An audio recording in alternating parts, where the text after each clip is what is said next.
ఈరోజు simple and tasty recipe palak పన్నీర్ని ఎలా చేసుకోవాలో చూసేద్దాము. ఫస్ట్ పాలకూరని క్లీన్గా వాష్ చేసుకొని హాట్ వాటర్లో ఒక 3 minutes బాయిల్ చేసుకొని మిక్సీలో వేసుకోవాలి. అలాగే ఒక 4-5 పచ్చిమిర్చి వేసుకొని పేస్ట్ లాగా చేసుకోవాలి.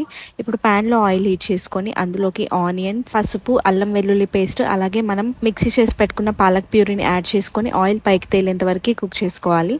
ఆ తర్వాత టేస్ట్కి తగ్గట్టు కారం, ధనియాల పొడి, గరం మసాలా, సాల్ట్, అలాగే కొంచెం కసూరి మేతి అస్సలు మర్చిపోకండి వేసుకొని మంచిగా మిక్స్ చేసుకోవాలి. నెక్స్ట్ క్యూబ్స్ లాగా కట్ చేసుకున్న పన్నీర్ని యాడ్ చేసుకొని మంచిగా మిక్స్ చేసుకోవాలి. పన్నీర్ మీరు ఆయిల్లో కూడా ఫ్రై చేసుకోవచ్చు, లేదు అనుకుంటే అలానే వేసుకోవచ్చు. ఇప్పుడు మూత పెట్టుకొని ఒక 5 minutes కుక్ చేసుకోవాలి. కావాలనుకుంటే వాటర్ కూడా వేసుకోవచ్చు. ఇలా థిక్ కన్సిస్టెన్సీ వచ్చాక లాస్ట్లో కొద్దిగా ఫ్రెష్ క్రీమ్ని యాడ్ చేసుకొని స్టవ్ ఆఫ్ చేసుకోవాలి. ఇంతే అండి, పాలక్ పన్నీర్ రెడీ అయిపోయినట్టే. చాలా సింపుల్ కదా, ఒకసారి మీరు కూడా ట్రై చేయండి. అలాగే మన ఛానల్ని ఎవరైనా సబ్స్క్రైబ్ చేసుకొని ఉండకపోతే సబ్స్క్రైబ్ చేసుకోండి.